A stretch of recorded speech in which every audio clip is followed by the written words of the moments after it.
গৌরহরির চরণ সমস্ত দেবদেবতার অভয় স্থান, নির্ভয় স্থান। সেই গৌরাঙ্গ চরণ ছেড়ে আমি আর কোথায় যাব? কোথায় যাব? একমাত্র আমি সেই গৌরাঙ্গ চরণেই আমার সর্বস্ব সমর্পণ করব। এই জন্যই তো প্রেম ভক্তি চন্দ্রিকায় ঠাকুর নরোত্তম বলছেন যে গৌরাঙ্গের দুটি পদ যার ধন সম্পদ, সেই তো জানে বাবা ভক্তি রস সার। আরে বাবা, গৌরাঙ্গের দুটি পদ যার ধন সম্পদ, সেই তো জানে ভক্তি রস সার। গৌরাঙ্গের মধুর লীলা যার কর্ণে প্রবেশিলা, হৃদয় নির্মল ভেল তার। যে গৌরাঙ্গের নাম লয় তার হয় প্রেমোদয়, তারে মই যায় বলিহারি। গৌর প্রেম রসার নবে সে তরঙ্গে যেবা ডোবে, সে রাধা মাধব অন্তরঙ্গ। শ্রী গৌর মণ্ডল ভূমি যেবা জানে চিন্তামণি, তার হয় ব্রজভূমে বাস। শ্রী গৌরাঙ্গের সঙ্গী গণে নিত্য সিদ্ধ করি মানে, সে যায় ব্রজেন্দ্র সুতপাস। গৃহে বা বনেতে থাকে হা গৌরাঙ্গ বলি ডাকে, নরোত্তম মাগে তাহার সঙ্গ। যেখানেই থাকো না কেন মুখে গৌরাঙ্গ বলো, গৌরাঙ্গ বলো। বলিয়ে শ্রীমন মহাপ্রভু কি। বললেন যে দেখো, আমি যদি এখন মাথা মুড়িয়ে ফেলি, যদি মস্তক মণ্ডিত করে ফেলি, আমি কিন্তু আপনাদের থেকে সৃষ্ট হতে পারবো না। আমি যদি এখন সন্ন্যাসও নিয়ে নিই, আমি সৃষ্ট হতে পারবো না। আপনি কিভাবে সংসারের মধ্যে থেকেও, টাকা পয়সা বিত্ত বৈভব প্রতিপত্তির মধ্যে থেকেও আপনি কিভাবে প্রেমিক ভক্ত হলেন? আপনি কিভাবে ত্যাগী শিরোমণি হলেন? বললেন আপনার গৌরাঙ্গে বিশ্বাস হয়েছে, আপনি হা গৌরাঙ্গ বলে ডাকছেন, কিন্তু আমার গৌরাঙ্গে বিশ্বাস হয়নি। এই জন্য আমি বঞ্চিত হয়ে গেলাম। দণ্ডে দণ্ডে তিলে তিলে ওই গোরারূপ না হেরিলে, আমি মরমে সদাই রাখি। সাধ হয় নিরন্তর ওই হেমকান্তি কলেবর, আমি হিয়ার মাঝে সতত রাখি। আচার্যের এই সিদ্ধান্ত যেন চাতক হয়ে, চাতক পক্ষীর ন্যায় যেন কর্ণরন্ধ্র দিয়ে হৃদয়ে প্রবিষ্ট হলেই প্রেম ভক্তি হবে। কারণ প্রবিষ্ট কর্ণ রন্ধ্রেণ স্বনাম ভাব স্বরোরুহাম, ধুনতি শ্যামলম কৃষ্ণ সলীলস্য যথা শরৎ। এই কথা কেবল কর্ণরন্ধ্র দিয়ে প্রবেশ করলেই হলো, বোঝারও দরকার। এই জন্য তবে অনেকে একটা প্রশ্ন করে, এই প্রশ্ন করানো একটা নিয়ম আছে, যখন তখন যেভাবে তো প্রশ্ন করা যায় না, অনেকে বোঝে না। যদি একান্ত দরকার হয় তো তাকে লিখে দেওয়া যেতে পারে, আর তাকে বিরক্ত না করাই ভালো। যদি একান্ত কিছু জানার থাকে তো পাঠের পরে, সেটা পাঠের মধ্যে এগুলো তো আসলে তেমন ভালো লাগে না। দেখুন, এই রাধা মাধব, এই রাধা মাধবের সেবা পূজা, এটা হচ্ছে পরম উজ্জ্বল রস। এজন্যই তো বলছেন ঠাকুর নরোত্তম তো প্রেম ভক্তির মহারাজ। বাবা, রাজা হলে মাথায় কিন্তু একটা মুকুট পরে, পরে কিনা? কিন্তু ঠাকুর নরোত্তম একটা মুকুট পরেছেন, কিন্তু এটা ওই সোনারূপার মুকুট না। এটা কিসের মুকুট? বলছেন যে দেখো, জয় রে জয় রে জয় ঠাকুর নরোত্তম প্রেম ভকতি মহারাজ, যা কর মন্ত্রী অভিন্ন কলে বড় রামচন্দ্র কবিরাজ। বলছেন প্রেম মুকুটমণি ভূষণ ভাবা বলি, অঙ্গ হি অঙ্গ বিরাজ। ঠাকুর নরোত্তম যেন প্রেমের মুকুট পড়েছেন, গৌর প্রেম, রাধা প্রেমের মুকুট পড়েছেন।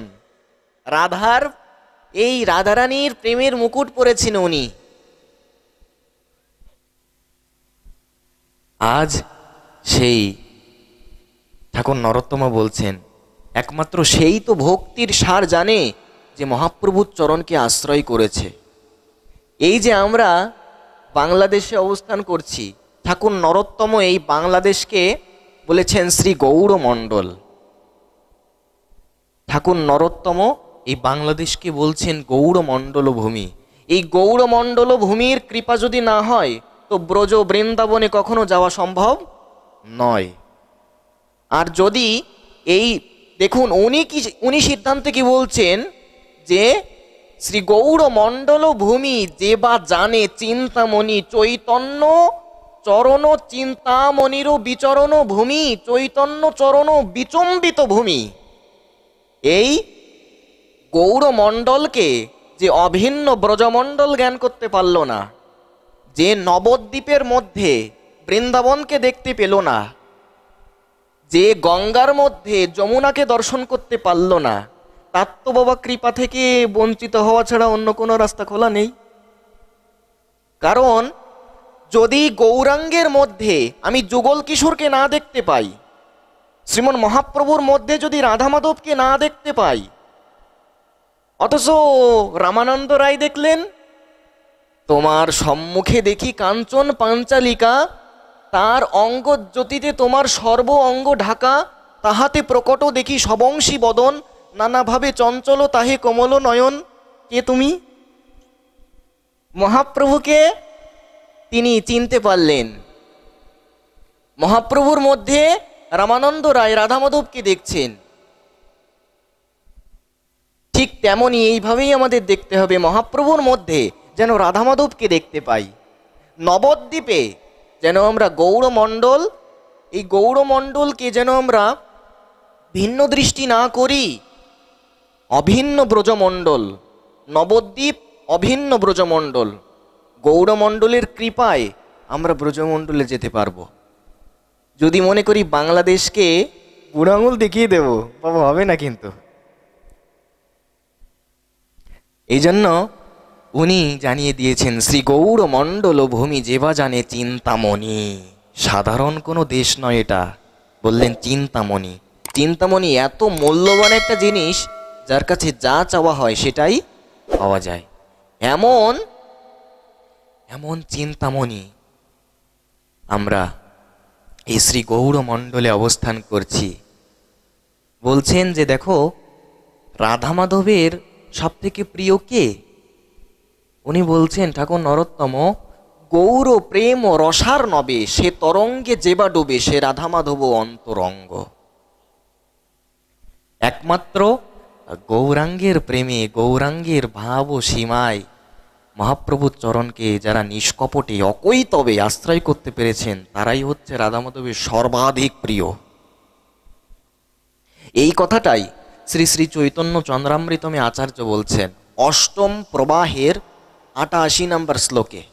বলছেন যথা যথা গৌরপদারবিন্দো বিন্দেত ভক্তিম কৃত পুণ্য রাশি, তথা তথৎ সর্পতিরিদ্য কস্মাৎ রাধা পদম ভোজ সুধাম্বু রাশি। বললেন মহাপ্রভুকে যতটা ভালোবাসবে ওই একই অনুপাতে রাধা মাধবের চরণে তোমার ভালোবাসা হবে। মহাপ্রভুকে যদি তুমি 50% ভালোবাসো, তো রাধারানীর চরণেও তোমার 50% ভালোবাসার বেশি হবে না। এই জন্য আমরা যেন সিদ্ধান্তে ভুল না করি। আমরা যেন এক লাফে তাল গাছের মাথায় কি ওঠা যাবে বাবা? তো যদি আমরা মহাপ্রভুকে বাদ দিয়ে সোজা রাধা মাধবকে উপাসনা করতে শুরু করি, তা তাল গাছে ওঠার মতো হবে।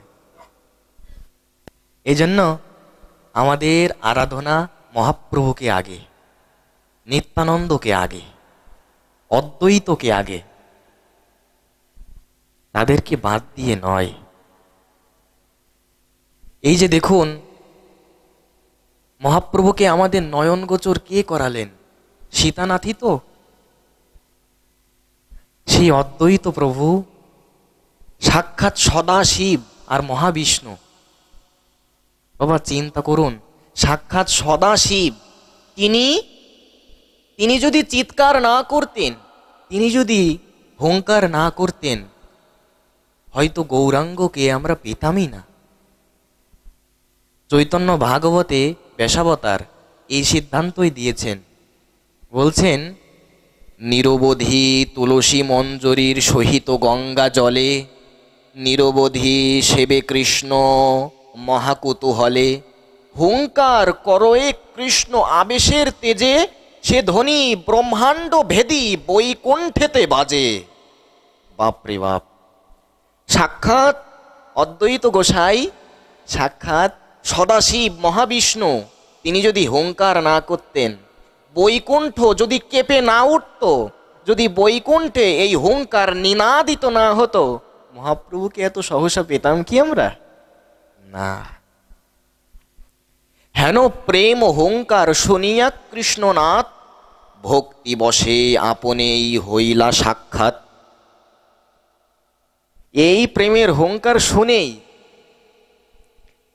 আর ভগবান থাকতে পারলেন না, উনি নেমে এলেন।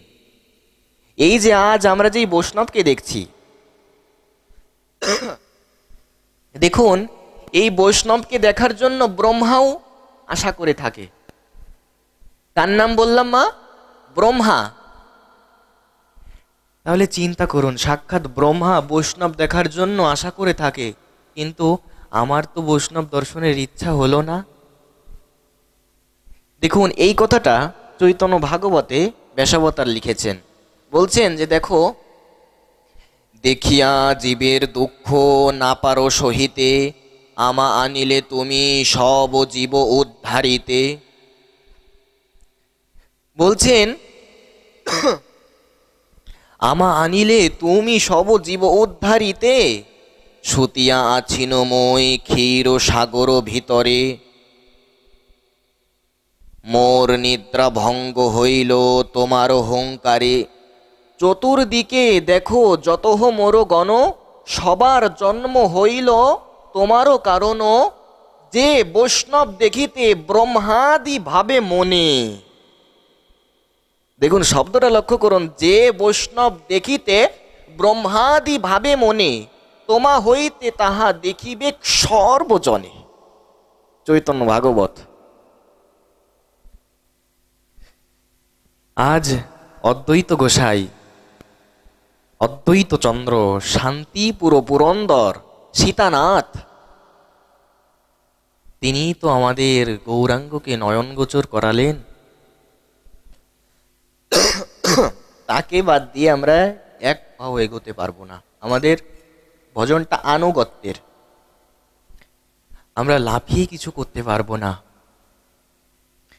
তো যাই হোক, আমরা চৈতন্য, আজকে আমরা চৈতন্য চন্দ্রামৃতমে আস্বাদনে আছি মহাপ্রভুর মহিমা প্রসঙ্গে। আমাদের আলোচ্য প্রসঙ্গই মহাপ্রভুর মহিমা। তো এই শ্রী শ্রী চৈতন্য চন্দ্রামৃতমের প্রথম প্রবাহের 5 নম্বর শ্লোকে যে কথাটা বললেন বাবা, এতটা মর্মস্পর্শী না, প্রত্যেকটা কথাই মর্মস্পর্শী।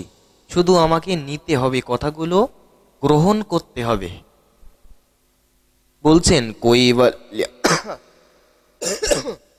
বলছেন কৈবল্যম নরকায়তে, ত্রিদশো পুরকাশ পুষ্পায়তে, দুর্দান্তেন্দ্রিয় কাল দর্প পটলিম প্রোৎখাত দংষ্ট্রায়তে, বিশ্বম পূর্ণ সুখায়তে বিধি মহেন্দ্র দিশ্চ यत्कीटयते, यत्कारुण्य कटाक्ष वैभवतम तम गौरमेव स्तुमः। বলছেন যে দেখো, কৈবল্যম নরকায়তে, পরে নিচ্ছি, কৈবল্যম নরকায়তে, কৈবল্য মানে মুক্তি। কি বললাম বাবা? মুক্তি কিংবা মোক্ষ। আমরা তো এই 4টা খুঁটির মধ্যেই যেন আটকে আছি, ধর্ম অর্থ কাম আর মোক্ষ।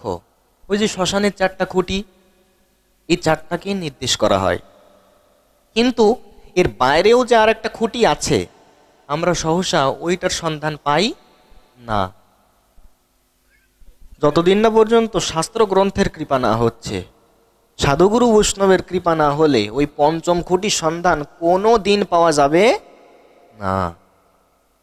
পঞ্চম পুরুষার্থ কৃষ্ণ প্রেম মহাধন, কৃষ্ণের মাধুর্য রস করায় আস্বাদন।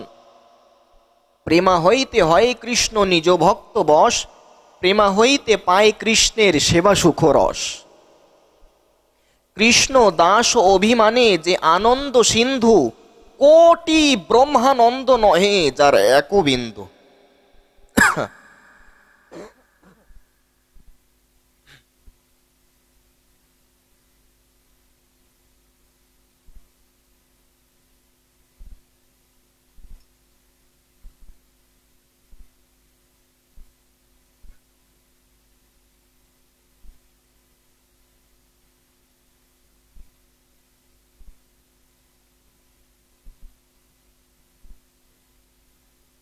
বলছেন কৃষ্ণ দাস ও অভিমানে যে আনন্দ সিন্ধু, এর সাথে কোটি ব্রহ্মানন্দেরও কোনো তুলনা হয় না। দেখুন, শুদ্ধ ভক্ত, তাকে যদি ভগবান বলে যে হে ভক্ত, আমি তোমাকে আমার সমান ধাম দেব, আমি যেখানে থাকি তোমাকে আমার মতন ধাম তৈরি করে দেব, তুমি নেবে কি? শুদ্ধ ভক্ত বলে না, আমি নিব না। ভগবান যদি বলে তোমাকে আমার সমান ঐশ্বর্য দিয়ে দেব, আমার যত সম্পদ, আমার যত ঐশ্বর্য তোমাকে দিয়ে দেব, তুমি নেবে কি? তোমাকে আমার সমান রূপ ও মাধুর্য দিয়ে দেব, আমার মতন দেখতে হয়ে যাবে তুমি হবে কি? সবগুলোর উত্তর আসবে না। কারণ এই কথাটাই ভাগবতে 3য় স্কন্ধে আমরা পাই, ভাগবতে এই সিদ্ধান্তে আমরা পাই। দেখবেন যারা ভাগবত পড়েছেন তারা সহজে বুঝবেন। বলছেন যে এই যে সালক্ষ্যো ষষ্ঠী সারোপ্য সামিপ্য अपि युतो दीयमानं न गृह्णन्ति बीनमत्सेवनं जनः। 3য় স্কন্ধের 29 নম্বর অধ্যায়ে 11, 12, 13 নম্বর শ্লোক যদি দেখেন তো সহজে পেয়ে যাবেন। এবং এর আগের শ্লোকগুলোও খুব ভালো, সবই ভালো, কেবল আস্বাদন করতে হয়। বলছেন यन्नामो श्रुतिमात्रेण पुमान यन्नामो श्रुतिमात्रेण, এবং বলছেন मनोगतिरविच्छिन्ना यथा गंगम्ब सोयम बुधौ लक्षणं भक्ति योगस्य निर्गुणस्य उदारितम। বলছেন নির্গুণস্য উদারিতম অহৈতুকি অব্যবহিতা यथा भक्ति पुरुषोत्तमे। এটা বলছেন ভাগবতে যে শুদ্ধ ভক্তকে যদি 5 প্রকার মুক্তি প্রদান করা হয়, কত প্রকার বললাম? 5 প্রকার। আমাদের 5 প্রকার মুক্তি আছে, 5 প্রকার কৈবল্য। সেই 5 প্রকার কৈবল্য যদি বলে আমি তোমাকে এই মুহূর্তে দান করব, তুমি নেবে? শুদ্ধ ভক্ত বলে আমি নেব না। ভগবান যদি বলে তোমাকে আমার সমান চেহারা দিয়ে দেব, শুদ্ধ ভক্ত নেবে না। যদি ভগবান বলে তোমাকে আমার সমান টাকা পয়সা, অর্থাৎ টাকা পয়সা বলতে ঐশ্বর্য দিয়ে দেব, তুমি নেবে? শুদ্ধ ভক্ত নেবে না। তুমি আমার সমান ধামে বাস করতে চাও, শুদ্ধ ভক্ত করবে না। ষষ্ঠী সারূপ্য, তারপরে ভগবান যদি বলে তুমি আমার সঙ্গে মিশে যেতে চাও, তুমি কি ব্রহ্ম সাযুজ্য চাও, তুমি কি আমার অঙ্গে লীন হয়ে যেতে চাও, শুদ্ধ ভক্ত বলে এগুলোর আমি কোনোটাই চাই না। তাহলে আমি কি চাই? না, ভগবান যেন তোমার চরণ সেবা করতে পারি। মহাপ্রভু এসে এইটাই শেখালেন। শ্রী শ্রী শিক্ষাষ্টকমে, চৈতন্য চরিতামৃতেও পাওয়া যায়, অন্তলীলায়। যারা পড়েছেন তারা খুব সহজে বুঝবেন, বড় আস্বাদনীয় শ্লোকগুলো। এই মহাপ্রভুর 8টা শ্লোক যেন সব কিছুর সার। চেতদর্পণমার্জনম ভব মহাদবগ্নি নির্বাপনম শ্রেয়কৈরব চন্দ্রিকাম। বলছেন যে চেতদর্পণমার্জনম ভব মহাদবগ্নি নির্বাপনম, এই হরিনাম করতে করতেই একদিন না একদিন যদি আমি নিরপরাধে হরিনাম করতে পারি, যদি দশবিধ নাম অপরাধ ত্যাগ করে যদি হরিনাম করতে পারি, কিন্তু একদিন না একদিন চিত্ত শুদ্ধ হবেই হবে। চেত দর্পণ মার্জনম, যদি আয়না কোথাও থেকে থাকে তো হয়তো আপনি কিছুক্ষণ আগে আয়নাটা পরিষ্কার করেছেন, দেখবেন এই অ্যাটমসফিয়ারে ওই বালুকণা থাকে, তো ক্ষুদ্র ক্ষুদ্র ময়লা আবর্জনা থাকে, দেখবেন ওই আয়নাটায় যেন একটা প্রলেপ পড়ে যায়, আস্তরণ পড়ে যায়, যায় কি না বাবা কিছুক্ষণ রেখে দিলে?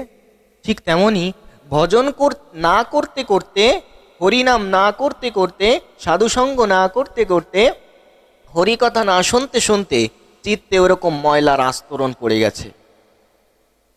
এই সাধুসঙ্গই ওই ময়লা পরিষ্কার করার একমাত্র উপায়, হরিনামই তো একমাত্র উপায়। মহাপ্রভু আমাদের জন্য যেই সংবাদ আনলেন যে শুদ্ধ ভক্ত কি বলে, পঞ্চবিধ মুক্তি তো চায় না, তাহলে শুদ্ধ ভক্ত কি চায়? মহাপ্রভু এই শিক্ষা অষ্টকমেই বলেছেন, না ধনাম না জনাম না সুন্দরীম কবিতাম জগদীশ কাময়ে মমো জন্মনি জন্মনীশ্বরে ভবতাদ ভক্তির হইতু কি ত্বয়ি। হে গোবিন্দ, আমি একটা জিনিসই চাই, যেন জন্মে জন্মে তোমার চরণে আমার অহৈতুকী ভক্তি হয়। এই হচ্ছে শুদ্ধ ভক্তের চাওয়া, এর বাইরে এসে কিচ্ছু চায় না, কিচ্ছু না। কারণ ওই গোবিন্দ চরণ সেবার মধ্যেই সবকিছু আছে। আমরা এই বৈষ্ণব সেবা, যদি কেউ কৃষ্ণ পেতে চান তাহলে সারা জীবন কৃষ্ণ পূজা করেও কিন্তু কৃষ্ণ পাওয়া যাবে না। বলে এ কি কথা, কথাটা তো বাবা অদ্ভুত লাগলো, কিন্তু না, এই কথা আমার কথা না, এটা চৈতন্য ভাগবতে ব্যাসাবতার লিখেছেন, বৃন্দাবন দাস ঠাকুর লিখেছেন। কি লিখেছেন? কৃষ্ণ পাইতে যার আছে অভিলাষ, সে ভোজুক তার মঙ্গল প্রিয় দাস। যদি কৃষ্ণ পেতে ইচ্ছা হয়, যদি কৃষ্ণকে পাওয়ার ইচ্ছা থাকে, তাহলে বৈষ্ণবের চরণ আগে ধরো। ভক্ত কৃপা না করলে সারা জীবন কৃষ্ণকে ফুল তুলসী দিয়েও কৃষ্ণ পাওয়া যাবে না। আমি হয়তো গোবিন্দকে অত্যন্ত ভালোবাসি, নিত্য ফুল তুলসী হয়তো দিই, কিন্তু বৈষ্ণব দেখলে যদি আমি সম্মান না করি, যদি প্রণাম না করি, যদি উপযুক্ত মর্যাদা না দিই, যদি বৈষ্ণব দেখে নিন্দা করে ফেলি, যদি সমালোচনা করি, তাহলে সারা জীবন কৃষ্ণ পূজা করেও আমি কিন্তু কৃষ্ণ পাবো না। হচ্ছে চৈতন্য ভাগবতের সিদ্ধান্ত। এই আসনটাই হচ্ছে শাস্ত্র সিদ্ধান্তের জায়গা, এখানে আত্মজীবনী বলার জায়গা না। যদি দেখেন এইখানে আত্মজীবনী শুরু হয়েছে, ওই সময় বুঝবেন যে শুদ্ধ ভাগবত আর হচ্ছে না।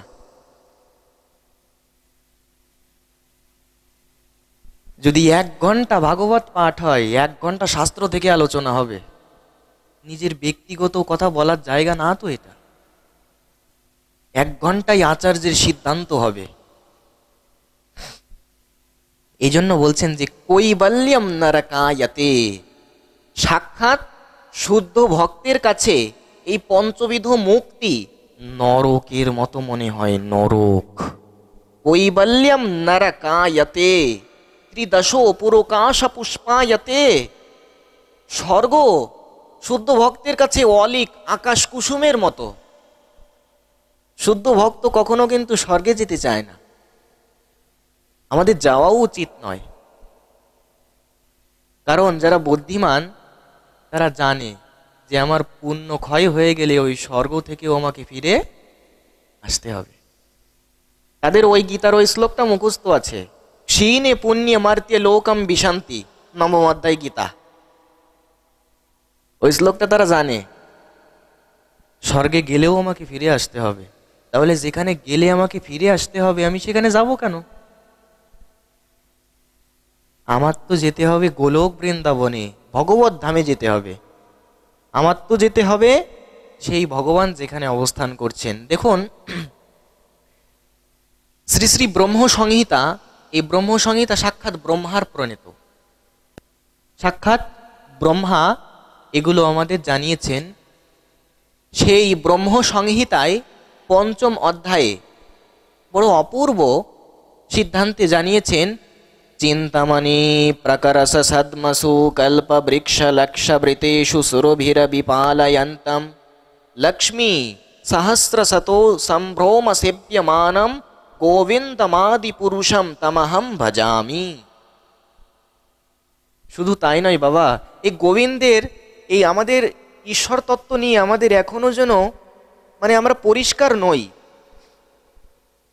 তো এর আগে এই কথাটা কিন্তু আমাদের বুঝতে হবে, আমরা কিন্তু স্বর্গে গেলে আমাদের হবে না, আমাদের কিন্তু যেতে হবে গোলক বৃন্দাবনে। কোথায় যেতে হবে মা? গোলক বৃন্দাবনে। তো আমাদের এই যে গোবিন্দকে নিয়ে, ঈশ্বর তত্ত্ব নিয়ে এই যে ঝামেলার কথাটা বললাম, এই ঝামেলাটা কি? ঝামেলা হচ্ছে এই যে অনেক সময় টিভি সিরিয়ালে দেখায় না যে কৃষ্ণ নাকি বিষ্ণুর অংশ, কিংবা কৃষ্ণ নাকি নারায়ণের অংশ। অনেক সময় টিভি সিরিয়ালে এইগুলো দেখায়। তো টিভি সিরিয়াল দিয়ে তো আমাদের সনাতন ধর্ম চলবে না। চলবে কি বাবা? আমাদের সনাতন ধর্ম চলবে বেদ দিয়ে, শাস্ত্র দিয়ে চলবে। কারণ সনাতন ধর্মের মূল ভিত্তি হচ্ছে বেদ। বেদঃ প্রণীহিত ধর্মো হি অধর্মস্তদ বিপর্যয়ঃ বেদ নারায়ণ সাক্ষাৎ স্বয়ংভূরিতি সুশ্রমঃ। ভাগবতের ষষ্ঠ স্কন্ধের প্রথম অধ্যায় 40 নম্বর শ্লোক। যখনই আমি শাস্ত্র সিদ্ধান্তকে ভুলে যাব, তখন আমার ভালো হবে না, তো আমার মঙ্গল হবে না। না চরিদয়স্তু বেদক্তং স্বয়মজ্ঞ অজিতেন্দ্রিয়ঃ বিকর্মণা হি অধর্মেণ মৃত্যু মৃত্যু মুপাইতি সাহা। কোথায় আছে এটা?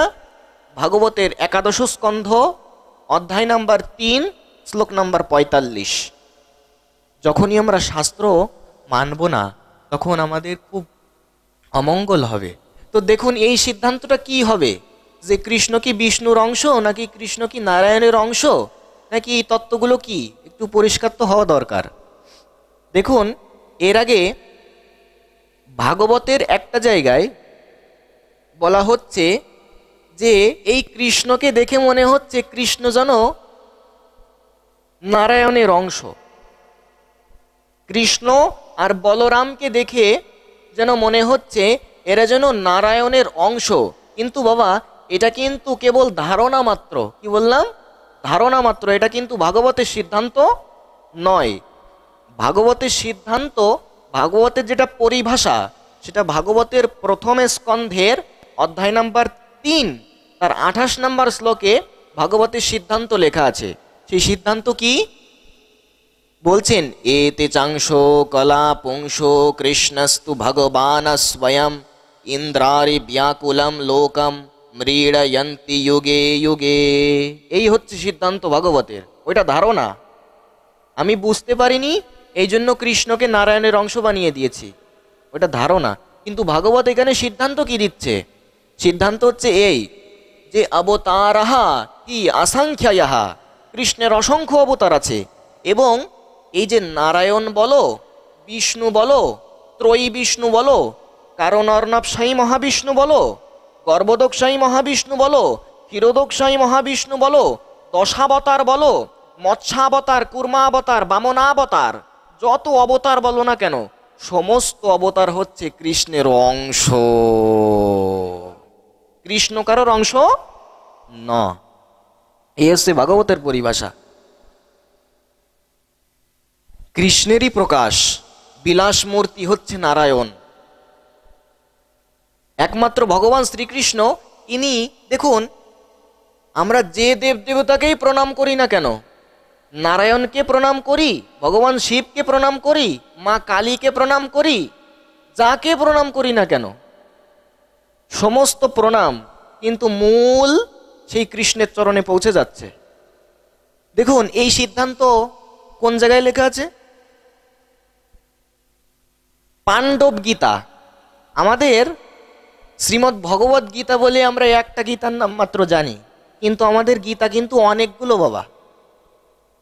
শ্রীমদ্ ভগবত গীতা, পাণ্ডব গীতা, গুরু গীতা, শিব গীতা, রাসগীতা, এরকম অনেক গীতা আছে।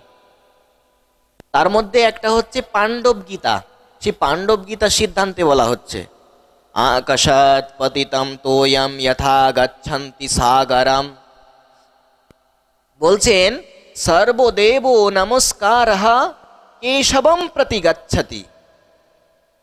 মানে বর্ষার জল সেটা নদীর মাধ্যমে হোক আর যেভাবেই হোক না কেন, ঠিক যেমন সাগরে যে পৌঁছায় পৌঁছায় কিনা মা, ঠিক তেমনি যেই দেব দেবতাকেই প্রণাম করি না কেন, ওই সমস্ত জল যেমন সাগরে যে পৌঁছায়, সমস্ত প্রণাম যে কৃষ্ণের চরণে পৌঁছায়। এই জন্য কৃষ্ণ হচ্ছে সনাতন ধর্মের মূল। এখানে তো অন্য কেউ হতে পারত, কিন্তু না, কেশবম প্রতি গচ্ছতি, কেশবের প্রতি চলে যায়। আর সব থেকে আমাদের জানার এবং বোঝার উপলব্ধির বিষয় হচ্ছে এই যে নারায়ণ বলি, ভগবান শিব বলি, এনাদের গুণের সংখ্যা হচ্ছে 60টা। 60 কয়টা বললাম? 60। কিন্তু একমাত্র ভগবান শ্রীকৃষ্ণের গুণের সংখ্যা হচ্ছে 64। এই জন্য 64 কলাবিদ্যা, 64 ভজনাঙ্গ। একমাত্র ভগবান শ্রীকৃষ্ণের গুণের সংখ্যা 64, অর্থাৎ 4টা এক্সট্রা। এই 4টা কি?